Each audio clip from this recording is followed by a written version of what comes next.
আজকে আমি নিয়ে চলে এসেছি কাশ্মীরি আলুর দমের খুবই সহজ একটা রেসিপি।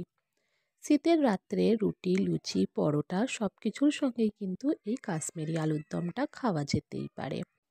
খুবই সামান্য উপকরণ দিয়ে খুব সহজভাবে এই রেসিপিটা আজকে আমি তৈরি করেছি। চলুন তাহলে এই সহজ রেসিপিটা শুরু করা যাক।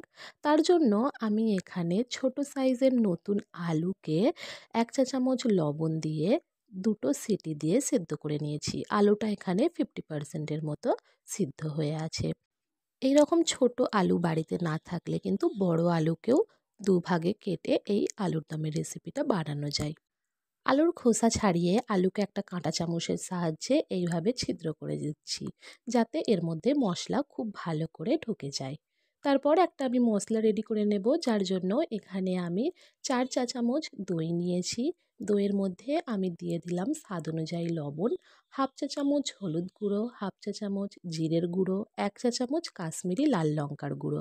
যেহেতু কাশ্মীরি আলুর দম, তাই জন্য এখানে কাশ্মীরি লাল লঙ্কার গুঁড়ো একটু বেশি পরিমাণে দেওয়া হলো। খুব ভালো করে দইয়ের সঙ্গে মশলাটা মিশিয়ে নিয়ে এটাকে সাইডে রেখে দেব।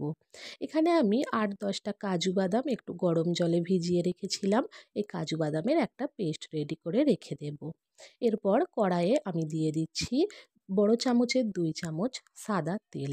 তেলটাকে খুব ভালো করে এখানে গরম করে নিতে হবে। তারপর এখানে এক এক করে আমি সিদ্ধ করে রাখা আলুগুলোকে সামান্য পরিমাণে লবণ আর হাফ চা চামচ হলুদ গুঁড়ো দিয়ে হালকা হাতে নাড়াচাড়া করে এখানে আলুগুলোকে লাল লাল করে ভেজে তুলে নিতে হবে।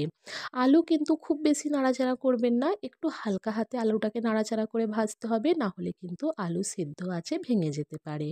যখন আলু এইভাবে লাল লাল করে ভাজা হয়ে যাবে, আলুটাকে আমি তুলে রেখে দেব। ওই একই তেলে আমি দিয়ে দিলাম একটা শুকনো লঙ্কা আর একটা তেজপাতা। শুকনো লঙ্কা তেজপাতাটা একটু নাড়াচাড়া করে নিয়ে আমি এর মধ্যে দিয়ে দেব ২টো এলাচ, ২টো দারচিনি আর হাফ চা চামচ গোটা জিরে। ফোড়নগুলোকে একটু নাড়াচাড়া করে নিয়ে এর মধ্যে আমি দই আর মশলার যে মিশ্রণ রেডি করে রেখেছিলাম সেটা দিয়ে দিলাম। এর সঙ্গে হাফ চা চামচ আদা বাটা দিয়ে এটাকে খুব ভালো করে কষিয়ে নিতে হবে। মশলা এখানে আমি মিডিয়াম ফ্লেমে খুব ভালো করে কষিয়ে নিচ্ছি। মশলা ততক্ষণ কষাতে হবে যতক্ষণ না মশলা থেকে সুন্দর একটা তেল ছেড়ে দিচ্ছে। প্রায় ৭-৮ মিনিট আমি এখানে মশলা কষিয়ে নেওয়ার পর এর মধ্যে আমি দিয়ে দেব কাজু বাদাম বাটা।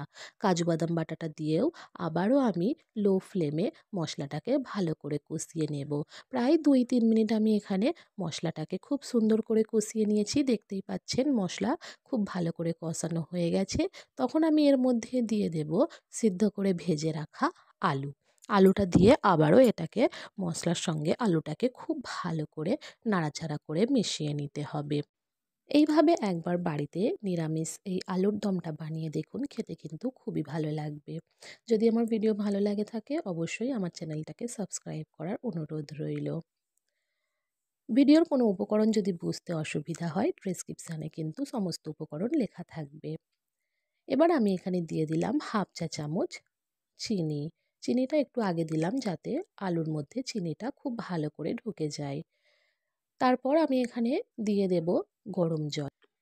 এখানে আমি হাফ কাপের মতো জল দিলাম, খুব বেশি জল দেব না। আমাদের এখানে মশলা এবং আলু দুটোই খুব ভালো করে কুকড আছে, শুধুমাত্র একটু মশলা আলুর ভিতরে ঢুকে যায় এই অনুযায়ী জল দিলাম। সামান্য পরিমাণে গরম মশলা আর কাঁচা লঙ্কা দিয়ে একটু নাড়াচাড়া করে এটাকে গ্যাসের ফ্লেম লো করে ঢাকা দিয়ে ৫-৬ মিনিট রেখে দেব। ৫-৬ মিনিট পর ঢাকা খুলে এখানে দেখতেই পাচ্ছেন কাশ্মীরি আলুর দমটা দেখতে কতটা সুন্দর হয়েছে। দেখতে যেমন সুন্দর হয়েছে, খেতেও কিন্তু খুবই ভালো হয়েছিল। বাড়িতে একবার হলেও এইভাবে আলুর দম নিরামিষ দিনে বানিয়ে দেখতে পারেন, খেতে কিন্তু খুবই ভালো লাগে। এবার আমি এটাকে সার্ভ করে নিয়েছি। যে কোনো রুটি, লুচি, পরোটা সব কিছুর সঙ্গেই কিন্তু এই আলুর দমটা খেতে খুবই ভালো লাগবে।